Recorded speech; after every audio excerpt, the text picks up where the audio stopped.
Hello everybody, welcome to another episode of Alex's Afternoon Art Show. Today, we are drawing the Joker. And not one of my favorites, but, it's one of those things. Eventually, I was going to end up drawing the Joker. It's going to happen. I've avoided it for this long. But here we are, we're drawing the Joker, and today I'm going to be talking a little bit about exaggeration.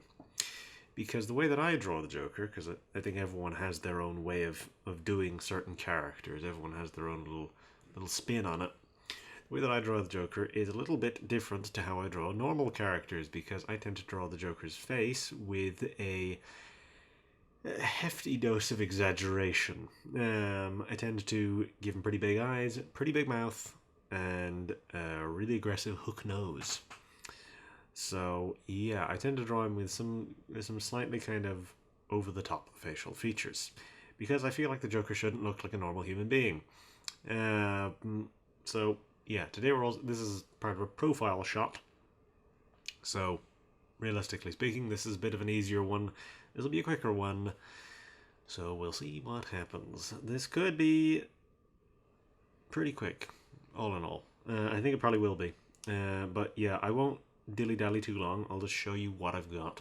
So I'll roll the intro and then you can see what I've already started doing. So yeah.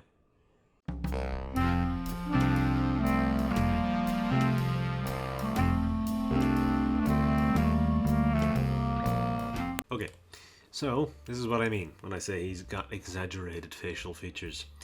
So I have made as I say, I've given him pretty big eyes, and I don't give him irises. He's just got pupils, because I think that's a little bit more interesting looking. And again, it sets him apart from the other characters that I draw, because I feel like he should look significantly different.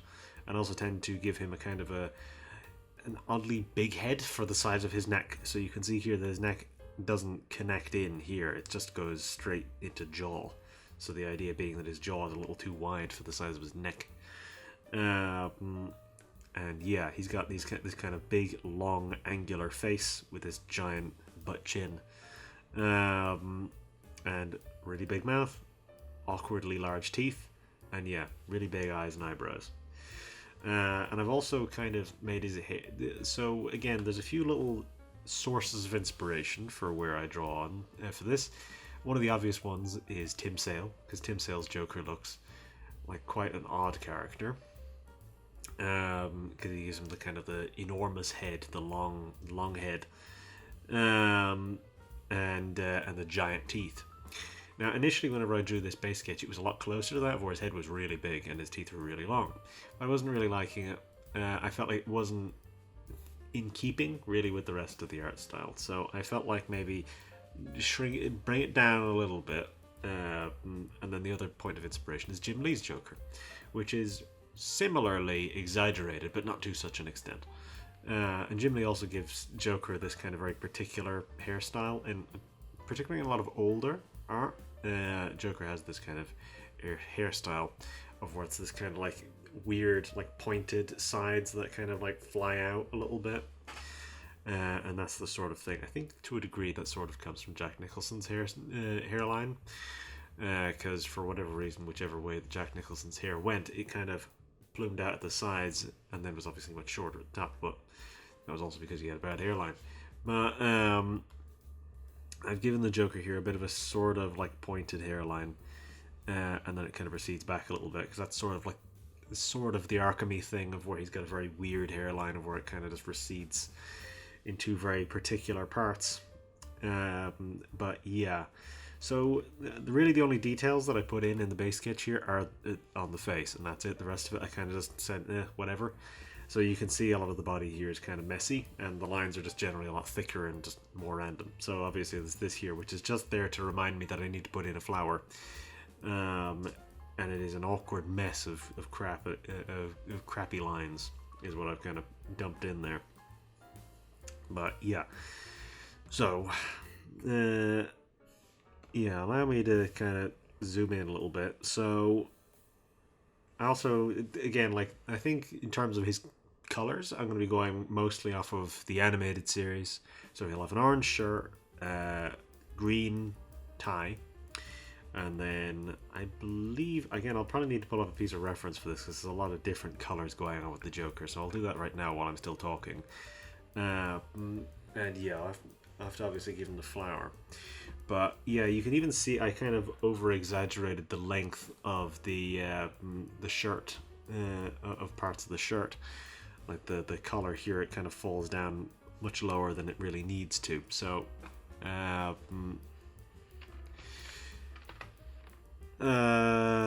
yes. So yeah, I kind of overextended the length of the collar so that it looks a little bit more clowny. So yes, the flower will be pink. So yeah, I think that's kind of the colors that I'm going for, more or less. Yeah, I mean, obviously the hairstyle also kind of sort of comes from the animated series as well, where he has these kind of fine points at the ends of his hair. But his hair also kind of comes up into a big point, which I don't have here. But I'm taking a degree of that into this. So, yeah. That's the sort of idea of what I'm going for. So far, I don't think this is going to be a particularly difficult one. Again, I'm doing a profile shot, so really it's mostly just facial details, and it's a close-up shot, so there's much less in the way of detail. Well, not necessarily as much less, but it's more spread out, if that makes any sense. It's not as compact as it would be on a mid shot, like I've been doing recently. So obviously this is profile, and I kind of just explain this every time I do one of these profile shots. When I say profile, I mean to say that profile is effectively the figure here. So when we say we have a side profile, that's to the side of an image. You're only getting the side profile. So here, this is probably more like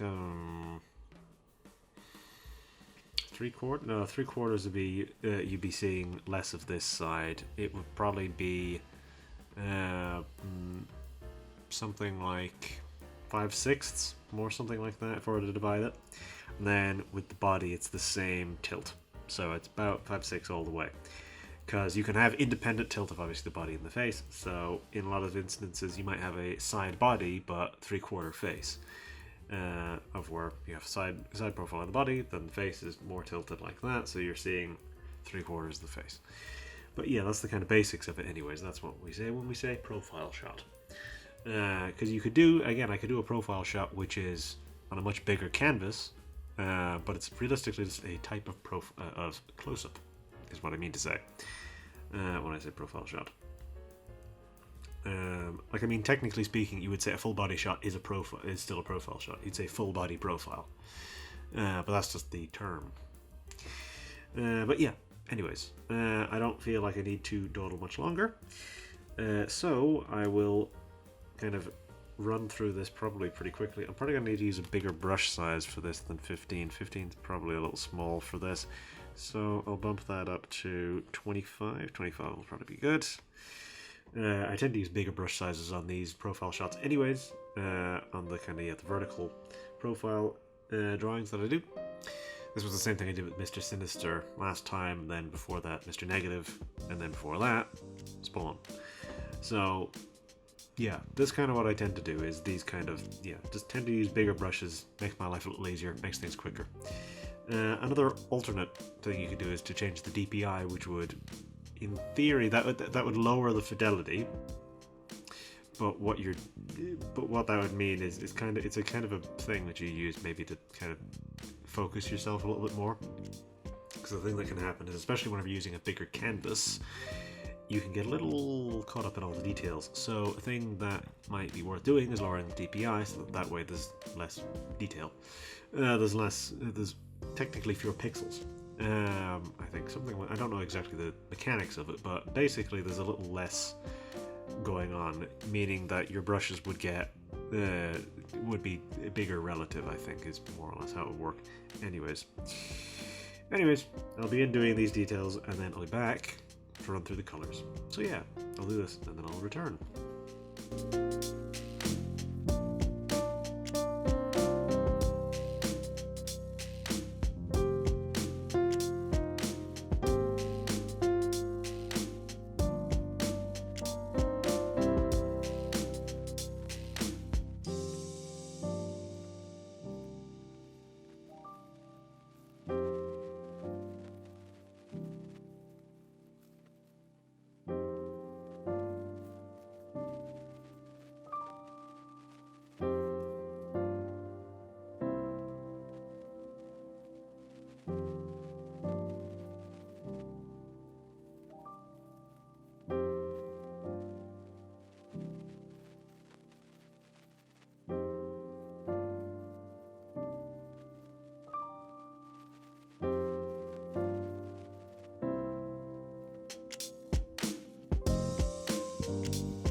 Okay, so that is our details done. So you may have noticed that I took a little long on the his little rose on his lapel, and just as I say that, I'm realizing I forgot to do this the inner part here. I didn't need to zoom in that much. I'll just do that while I'm explaining. So, oh wait, that's too far in. It should be somewhere like here, something like that, yeah. So, basically, I decided, as you can see with the little, basically like practically an eye in there, I decided to try and make it look artificial, which is difficult given how I'm already not particularly good at drawing foliage. I tend to use brushes for that sort of thing. So, I decided, of course, I decided during the process that I was like, oh, wouldn't it make sense if it looked artificial, because this is obviously a rose that shoots like the acid. So I was like, oh, well, logically it should look a little artificial. So that's why I put the really dark circle in the middle of it there, because it's supposed to be kind of a little nozzle sort of thing, is the idea that I thought of at least. But yeah, so that was the kind of idea behind that, but I think it looks alright. See, with roses in particular, it's a case of where the kind of thing you just have to do is you just have to keep layering it up, and then over time it starts looking okay, because that's where I think I'm at with this, where I think it looks okay. Again, I spent long enough kind of layering it up and layering it up and layering it up to the point where I think it looks fine. I don't think it looks particularly bad. It doesn't draw the eye, which is at least does that. It doesn't draw the eye. So yeah, I think I managed to kind of get all these features that I talked over in the beginning. I think I managed to capture them well enough. And again, because this is just a profile shot, it's generally a lot quicker. So we got through the first section here in like an hour and a half, and the colors won't take very long because there's not much to them. So because I'm influenced a little bit more by the animated series, his eyes and his teeth are probably going to be a slightly yellower tone. Because he doesn't have irises, I don't have to worry about any of that stuff conflicting, so I'll kind of, yeah, his teeth and his eyes will be a kind of a yellowy color, whereas his skin will be pretty close to pure white, which obviously we'll be getting a little bit more out of that with the shading. I'm going to be giving him kind of the cloudy makeup around his eyes, but I'll try and contain it. I don't want it to get too messy looking, because a lot of sometimes you see they'll give him like the really kind of like heavy black makeup around his eyes, which just kind of like spill down the cheek. I don't really want that too much. I want it to be a little bit more contained around the eye. So again, because that's kind of what it looks like in the animated series, it's a very sharp black line around it basically. But we're going to be going a little bit further than that. So we're going to be getting a bit more of like a the kind of, it'll come right up to his eyebrow and that will kind of hang around here. So that's part of why I've kind of given the a lot of the area around his eyes a lot more detail, because whenever you see heavier makeup, that will kind of accentuate those lines. You'll be able to see it a lot more. So yeah, what else did I want to talk over briefly? So yeah, I kind of envision Joker as being a little older looking than Batman, is generally my thought process, which is why I've kind of given him really harsh lines on his face. Again, he's got these forehead lines which are really intense, he's got a lot of these lines around his eyes which are really intense, and again the idea being that obviously his face is kind of stuck like this sort of, I mean not necessarily stuck like that, but his face is in that expression so often that it's almost like sunken in to his skin, is the kind of idea that I tend to go for in terms of how I detail it. So yeah, you can see the kind of like all these really heavy lines, like again, like really stretched, like the skin almost looks stretched around his chin and along the the sides of his mouth, because again he's smiling so intensely that it's almost like stretching his skin out, and so it's giving him these kind of really harsh stretch lines along his face, and I think that looks interesting. But yeah, so next up is our colors, and I talked a little bit about how his eyes and teeth are going to be a bit yellowy, and I'm also going to have to probably put in the background color first. Now the question is, will I make the background color green or purple? I'm not sure. I might make it a kind of a pinkier shade of purple, because the suit is always going to be a sort of bluer tone. Yeah, the suit is going to be a slightly bluer tone. Oh yeah, one of the things which I wanted to note before I move on to the colors is whenever you're drawing a suit, it's very easy sometimes to make it look ill-fitting, which is something which I try to avoid by just kind of not doing too much in the way of lines. It can be very easy to throw in a ton of lines when you don't need them. So something which I was like, okay, it shouldn't be ill-fitting, but it should emphasize his thinness. Given how thin he is supposed to be, again, like I've made his head like almost like I kind of oversized for the size of his neck. Then his jaw, especially, is kind of like gargantuan as compared to the size of his neck. And this is then his shoulders are very small as well, so he's quite thin.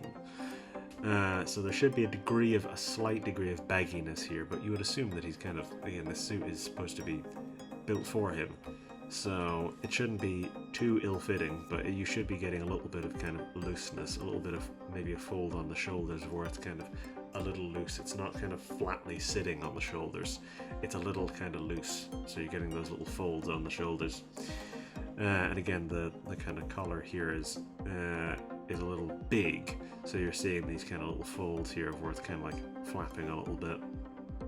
But that's it, really. This was something which I mentioned in the Mr. Negative video. Is it's kind of easy to over detail a suit and make someone and make it look like it's really ill-fitting.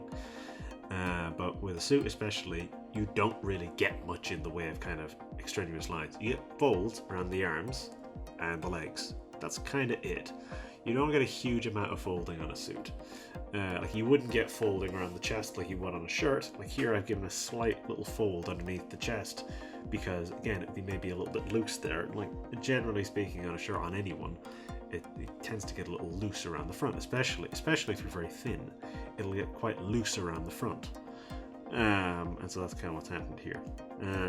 But yeah, again, it's easy to over detail these things and just make a suit look tremendously ill-fitting. But you just have to kind of think about it of where it's like, well, you're not going to get a ton of lines on a suit. It's just not really how it looks. You don't get a ton of them.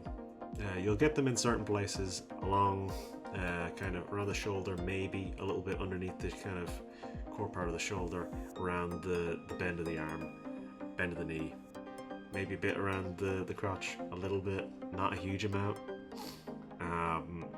And then depending on the type of suit, you might get a little bit around the leg of where it kind of sits on the shoe, a little bit, unless it's a shorter leg on the trousers. But yeah, anyways, I will carry on now with the colors, and then I'll be back to do the painted shading, which is probably going to be one of the longer phases. But I think in terms of our lighting, this is going to be the dark side over here, and then this is going to be our light side over here. Alright, should the light be here or should it be here? I think this should be the dark side.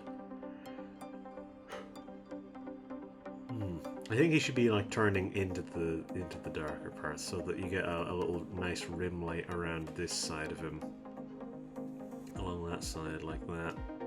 Something like that I think is more of what we're going for. But yeah, anyways, I'll begin these colors and then I'll be back to do the painted shading. During this section I'll probably do all the little details on his face and stuff like that, of the kind of the eye makeup. I'll do that, and then I'll also throw in, just for good measure, I'll do the background as well, because it's just going to be a gradient. That's all it is. I'm just going to do a gradient of some variety. Maybe it'll be green into purple, so that the edges of him here aren't like, they don't blend too much into the purple. Something like that I think would work. So anyways, I'll get on with this, and I'll be back for the painted shading.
Alright, so that's our colours done. Meaning, next on the agenda is the painted shading. So I also had to fiddle with the background a little bit because I wanted it to be a little darker than it was. I felt like it was a little too light. But I didn't want it to be too dark. So, yeah. I might put some paint streaks in through the background, kind of like I did with Scarecrow. A little while ago at this point. Yeah, I think I'll put some paint streaks through the background just to kind of maybe make it look a little bit more interesting. Put like have the green kind of streak up a little bit more. Something like that. Do some paint streaks. Might do that during this section. We'll see. I'll have a think about it. But I think I might do that. We'll see how that looks, I suppose. But yeah, the painted shading here shouldn't take very long. This is a pretty simple section as things go, because our darkest parts are going to be over here, and then our lightest parts are going to be over here, and then I'm going to apply a rim light over here after that. But the rim light will be part of the detailed shading, which we'll do after this. That's the next section. So I'll do this, and then I'll be back to do said detailed shading. But yeah, I'll see about doing some of those little background details, which I was considering. We'll see, we'll see. I'm thinking about it. So yeah, anyways, I'll be back.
Alright, that's our painted shading done. So I've gone for a bit of a weird colour palette on my shading, of where the darkest colour is going to be purple and the lightest colour is green. Yes, it's a kind of a mid-green. So you can see here as it affects the purple, obviously whenever you try and split the difference between purple and green, you're getting a blue. So that's where this ends up, is that we've got a blue as our shading color there, as our lightest part is, yes, as I said, blue. So it's kind of weird looking. We'll see. I'll try and skew it more towards green with this part, and obviously reintroduce some of the purple with our purple brush. But yeah, so all in all, yeah, we've got a bit of a kind of a weird color palette here. I mixed in some of those background paints, kind of adds a little bit of chaos into the background, which is nice, I suppose. But yeah, so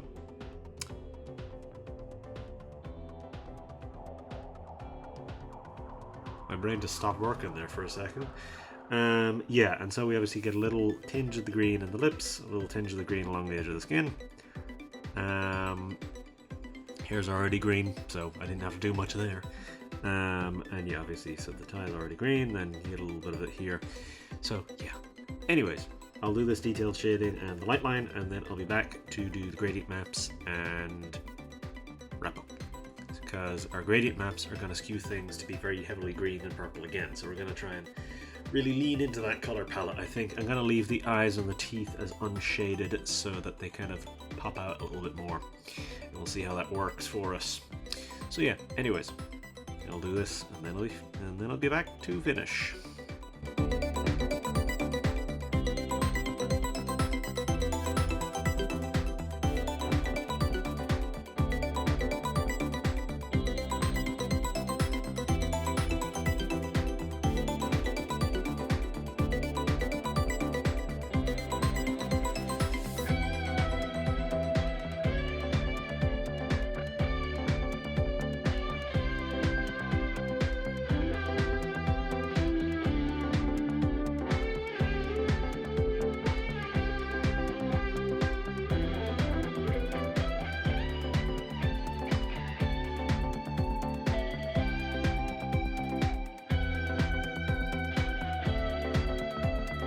Okay, so that is us done, basically, anyways. So, as I said, I used my light color, at least, to kind of skew the rest of these a little bit closer to the green that I had intended on them being, but we'll see how this works once the gradient maps go on. Because I'm going to try and use that to skew these maybe a little bit more aggressively towards the green. So, I need to go into Layer, New Adjustment Layer, and a Gradient Map. So, right, so we're going to want our darkest to be purple. Probably our darkest to be a bluey purple. Something sort of like that. Maybe a little darker. And we're going to want our lightest to be green. Probably a bit of a mid-green, I would say. Somewhere about, actually, you know what? Maybe have the lightest be somewhere like there, just so that it's a little lighter. A little lighter and a little bit more green. So now our middle, we're going to want to be probably about here. As blue. And now this, we're going to want to be a different shade of green. We're going to want this to be more like this. Maybe bring that over a little bit more. Make this more green like that. Maybe even bring it down a tiny bit. Bring it up here. Maybe more like that. There we go. It's a little brighter now. This, maybe we're going to want to make this a little bit more like here, so that we've got more of a skew towards the green still. And then here, we're going to want this to be about there.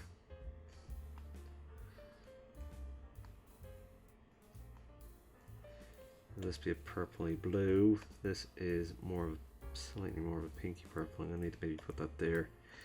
So otherwise we just don't have enough space to skew here. Right. Let's see. That I think works. Maybe bring this more into the middle. That was a little bit over. Right, let's see how we look on an overlay. Well, this looks maybe a little bit more purpley now, I suppose. Well, we'll see, I suppose. Right. In soft light, we are going to want to turn that down to maybe 70. What does 60 look like? 60 is what we normally go for. 60 is kind of subtle. Really bringing this up only kind of changes the contrast, so we'll leave that at 70. Throw it onto 70. It's only slightly higher than we might normally put it. So we're going to want a duplicate. Have that one as luminosity. Bring that down to 20%. Then create another duplicate and make this one a color burn. So that's really going to amp up the green and purple. And we're going to put this, I think, at 10%, because we want this to be a little bit more intense as our color palettes go. So, right, with that, I just need to put on my texture, and then that is us. So, all in all, this is a nice and easy one, as the profile shots tend to be. Right. So, I'm going to need to rotate this 90 degrees clockwise, and then do one of these. Right. Set it to overlay, set it to 30% is probably too high. Yeah. 20%. Let's try 20%. Right. Well. How does it look up here? I think 20% is alright. That's maybe, again, as I said, maybe a touch more subtle than I might normally go for, but I think it works well enough. Anyways, that is our, that is us basically done. So, I suppose in closing, what do we think? What do we think? That rose is certainly no longer pink. That was one which I wasn't necessarily paying attention to there as I was doing those gradient maps, but yeah, that rose is most certainly no longer pink as it was before. But yeah, the Joker isn't a character who I normally draw. I don't much care for the Joker. I feel like he's a tad overused, but there are things you can do with him. I prefer a funny Joker. I prefer a more cartoony looking Joker. So that's kind of what we've gone for here. We've gone for something which is a little bit more exaggerated, a little bit outside of my stylistic, well, yeah, I suppose a touch more out of my stylistic purview as things go. So, yeah. All in all, I think I managed to make it work. And again, I think the fact that his eyes and teeth are not affected by the lighting, it kind of helps them stand out a little bit, given that I did kind of darken this quite a bit with those grey maps. So yeah, I think that kind of works for what we wanted out of this. Again, my kind of core thing was exaggeration here, and that was mostly what I kind of explained at the start, but I suppose to give it maybe a little bit more, give that a little bit more lip service, given that, you know, that was the whole idea of what we're doing here. Yeah, with certain things, there's kind of a degree of exaggeration you want to go for. Now, with me, it's with the Joker, of where I kind of prefer to exaggerate his facial features so that it's more cartoony, a little bit more freakish in a way, so as to kind of elevate these kind of smile lines under his eyes to a point where they kind of like almost push in at his eyes, and they narrow the shape of his eyes. They change the shape of his eyes quite considerably. His eyebrows have these pointed ends on them, which kind of makes things seem a little bit more intense. And again, all the lines on his forehead, which kind of really overemphasize the kind of the strength of muscle that is being put into this smile, the amount of exertion that's being put into it. And again, his teeth are bigger than the average human's teeth.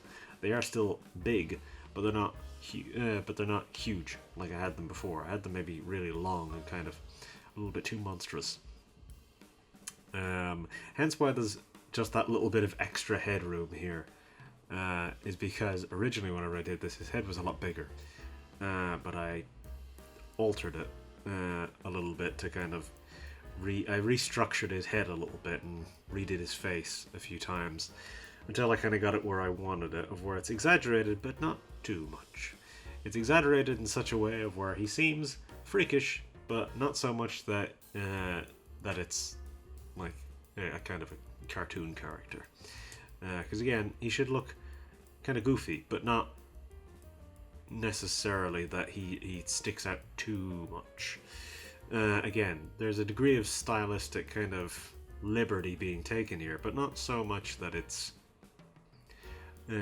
kind of breaking any of my like if you were to put him next to another character that I've drawn, he would probably draw your eye because he's the Joker, but also he'd probably draw your eye because he looks very different, but not so different that it would be bizarre, not so different that you'd think to yourself, is this drawn by a different person? And that's, I suppose, the kind of compromise that you have to make sometimes is, well, How different do you want this to look? How stylistically different? How much of a diversion are you willing to take? So, with this, evidently not as much as maybe I had intended. Not quite as much as maybe was the point, but it was enough. I don't mean to say that I just kind of gave up on the idea entirely. I dropped certain elements of it because they just weren't working for me. They weren't looking good to me. Again, this is the thing which we might do at some other point. I might do this at some other point in the art show of where I do something which is a proper stylistic departure. I mean, I did a few of those in the Marvel vs. Capcom 2 mural, where there was characters who had more of an animated style or were supposed to look or had more kind of anime features, and those were something which I had to try and replicate because I didn't want to alter the character too much just to fit within the style, because that's not really how they look even in the game. They don't necessarily neatly coalesce in terms of style even in the game, so it's worth capturing that in the art that I do. So this is the thing. Anyways, that's a lot of wrapping up. That's a lot of closing statement. So anyways, I will say my outro and then I'll leave you. So with all that said, if you liked the video, do whatever it is that you'd normally do, whether that be liking or not. I'd of course prefer if you liked it, but so long as it's nothing negative, I can sleep happy. Same deal if you want to subscribe. I would of course prefer if you did do it, but you don't have to. I can't make you do it. If I would, I could, but I can't. And yeah, I don't need to tell you where the subscribe button is. You presumably watched the YouTube video, so you know it's below the video. And if you would like to watch the next video, or if you choose to watch the next video, I will see you next time. So, that is us. I'll say goodbye, and that'll be it. So, bye-bye.